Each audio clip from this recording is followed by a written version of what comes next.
gornel dywyll. Mae gen I gornel dywyll fach yng nghefn fy stafell wely.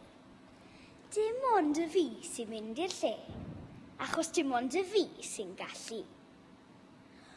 Mae'r gornel yma weithiau'n troi yn unrhyw beth rwyf eisiau, trwy gau fy llygaid bach yn dyn, a meddwl am y gorau.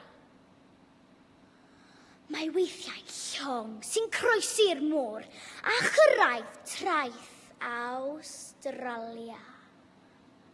Neu weithiau'n gar yn mynd ar ras a fi yn dod yn gynta.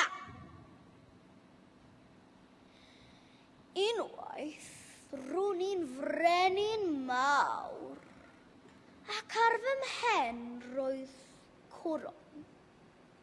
Ac yna ro'n i'n sgorio cais a chymru'n curo'r Saeson.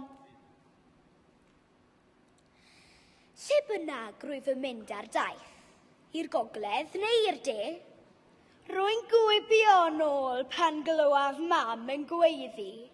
Amser te!